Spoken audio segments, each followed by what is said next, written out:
അത് വെച്ചിട്ടാണ് നമ്മൾ കൃത്യമായ നിരീക്ഷണത്തിൻ്റെയും വീക്ഷണത്തിൻ്റെയും അടിസ്ഥാനത്തിലാണ് 75,000 വോട്ടിൽ കുറയാത്ത വോട്ടിന് ജയിക്കുമെന്ന് പറയുന്നത്. രണ്ടും മുന്നണി സ്ഥാനാർത്ഥികളാണ്. PVN സ്വതന്ത്രനാണ്. ബാക്കിയുള്ളവരോട് സാമ്പത്തികമായി പിടിച്ചിരിക്കേണ്ട ഒരു സിറ്റുവേഷൻ ഉണ്ടോ? ഒന്നുമില്ലെന്ന് പറഞ്ഞ് തുടങ്ങിയ തെരഞ്ഞെടുപ്പ് കൂടിയാണ്. അല്ല, പറഞ്ഞല്ലോ, നമ്മൾ ഇഷ്ടംപോലെ ആളുകൾ സഹായിക്കുന്നുണ്ട്. ഈ വാഹനങ്ങൾ കുറേ കണ്ടല്ലോ നിങ്ങൾ. പലരായിട്ട് നമ്മൾ സുഹൃത്തുക്കളായിട്ട്, ബന്ധുക്കളായിട്ട്, ചില സോഷ്യൽ സംഘടനകളായിട്ടൊക്കെ സ്പോൺസർഷിപ്പ് തന്നിട്ട് തന്നെയാണ് നന്നായിട്ട് കാര്യങ്ങൾ മുന്നോട്ട് പോകുന്നത്. നന്നായിട്ടുള്ള നിങ്ങളുടെ ജോലി ഈ മണ്ഡലത്തിലല്ലാത്തവർ ആരെങ്കിലും വന്നിട്ടുണ്ടോ എന്ന് നോക്കാനായിരിക്കും.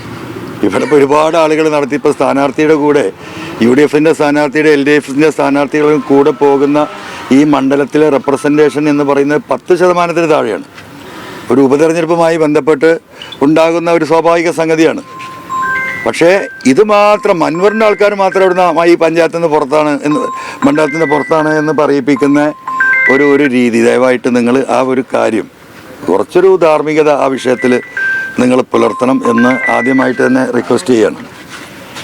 രണ്ടാമത്തെ കാര്യം, നാളെ യൂസഫ് പത്താൻ അടക്കമുള്ള ലീഡർഷിപ്പ് ഈ റാലി കഴിയുന്നതോടുകൂടി നാളെ 15 16, 17, 18 18 വൈകുന്നേരം വരെ ആണ് നമുക്ക് പിന്നീട് ഉള്ള പ്രചരണ പരിപാടി.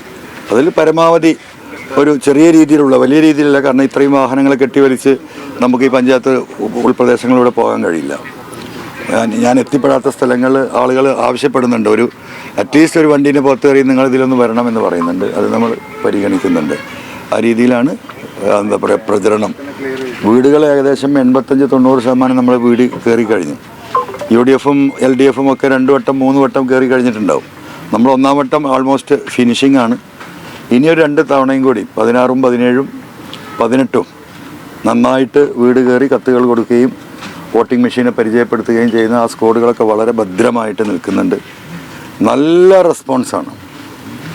പ്രത്യേകിച്ച് യുവാക്കളിൽ നിന്നും കുടുംബിനികളിൽ നിന്നും. നിങ്ങൾക്കത് കാണാനേ കഴിയില്ല.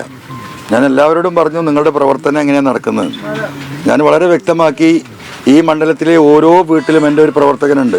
അത് അച്ഛനാകാം, അമ്മയാകാം, മരുമകനാകാം, മകളാകാം, അനിയനാവാം, ജ്യേഷ്ഠനാവാം, വല്യച്ഛനാകാം, വല്യപ്പനാകാം, വല്യമ്മയാകാം. എന്തായാലും ഒരു വീട്ടിൽ PV അൻവറിന് വോട്ട് ചെയ്യണം എന്ന് ആ കുടുംബത്തിൽ സംസാരിക്കുകയും അയൽവാസികളോട് സംസാരിക്കുകയും ചെയ്യുന്ന ഓരോ വോട്ടർമാർ ഓരോ വീട്ടിലും ഏറ്റവും മിനിമം ഉണ്ട്. അവർ ആ വോട്ടിനെ വർദ്ധിപ്പിക്കാനുള്ള വലിയ പരിശ്രമം നടക്കുന്നുണ്ട്.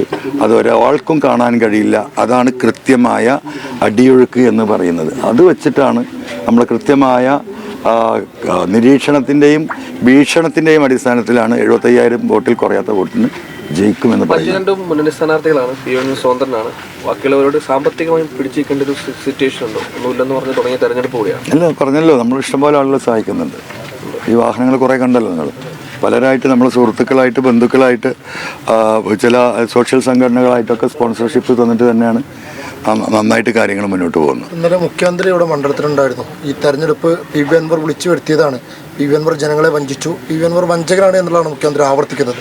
അതിലൊറ്റ കാര്യം നിങ്ങളത് കൃത്യമായി കൊടുക്കണം. ആരാണ് വഞ്ചന നടത്തിയത് എന്ന് നമ്മൾ ആവർത്തിച്ച് പറഞ്ഞു. ഈ മലയോര കർഷകരുടെ വിഷയത്തിൽ ഇന്ന് വരെ എന്താണ് ഇതിന് പരിഹാരം എന്ന് മുഖ്യമന്ത്രി പറഞ്ഞിട്ടില്ല. ADGP അജിത് കുമാറിനെതിരെയും സുജിത്ദാസിനെതിരെയും കൊടുത്ത പരാതിയിൽ ഒരു തീരുമാനവും ഇപ്പോഴും ഇല്ല. ഈ പറയുന്ന സ്വർണ്ണക്കള്ളക്കടത്തുമായി ബന്ധപ്പെട്ട വിഷയങ്ങളിൽ ഒരു തീർപ്പുമില്ല. ഞാൻ ഉന്നയിച്ച വിഷയങ്ങൾക്ക് ഒരു കാര്യത്തിനും ഇവിടെ മറുപടി പറഞ്ഞിട്ടില്ല. സുജിത്ദാസ് ഇവിടെ SP ആയിരുന്നപ്പോൾ ഡാൻസാഫിനെ ഉപയോഗിച്ച് വലിയ രീതിയിലുള്ള മയക്കുമരുന്ന് കച്ചവടം നടത്തിയതിൻ്റെ തെളിവുകളടക്കം പോലീസ് ഇപ്പോൾ ഉപയോഗിച്ചതടക്കം തെളിവടക്കം കൊടുത്തിട്ടും അതിനൊരു മറുപടി പറഞ്ഞിട്ടില്ല. അപ്പോൾ ഇതൊക്കെ വഞ്ചനാപരമായ തീരുമാനമെടുക്കുന്നത് മുഖ്യമന്ത്രിയാണ്. പിന്നെ മുഖ്യമന്ത്രിക്ക് ഭയങ്കര വിഷമം. സർക്കാരിൻ്റെ കുറച്ച് കാശ് ചിലവാകും ഈ തെരഞ്ഞെടുപ്പിൽ. എനിക്ക് ഈ തെരഞ്ഞെടുപ്പിൽ കാണുമ്പോൾ സത്യത്തിൽ ഒരു തെരഞ്ഞെടുപ്പ് കമ്മീഷന് വരുന്ന ചിലവെന്താ? ഈ ഉദ്യോഗസ്ഥന്മാർക്കൊന്നും കാശ് കൊടുക്കണ്ട, ആൾറെഡി ശമ്പളത്തിലുള്ളവരാണ്. ആകെ വരുന്ന സംഭവം എന്ന് പറയുന്നത് വോട്ടിംഗ് ദിവസത്തെ ആ വോട്ടിംഗ് ബൂത്തുകളിലുള്ള അറേഞ്ച്മെൻറ്റ്സിനുള്ള വെള്ളവും വെളിച്ചവും. വോട്ടിംഗ് മെഷീൻ സർക്കാരിൻ്റെ ഇലക്ഷൻ കമ്മീഷൻ്റെ കയ്യിലാണ്. പഴയതുപോലെയാണെങ്കിൽ ബാലറ്റ് പേപ്പർ പ്രിൻ്റ് ചെയ്യണ കാശെങ്കിലും പോകുമെന്ന് പറയുന്നു. അതുമില്ല. പരമാവധി ഇലക്ഷൻ കമ്മീഷന് ഈ ഒരു തെരഞ്ഞെടുപ്പിൽ വരാൻ പോകുന്ന കമ്മീഷൻ്റെ ചിലവ് എന്ന് പറഞ്ഞാൽ ഒരു 30 തൊട്ട് 40 ലക്ഷം രൂപയാണ്. ഉത്തരവാദിത്തപ്പെട്ട കമ്മീഷണർ അതിൽ ഉദ്യോഗസ്ഥനുമായി സംസാരിച്ചതിൻ്റെ അടിസ്ഥാനത്തിലാണ് ഞാൻ ഈ പറയുന്നത്. ഈ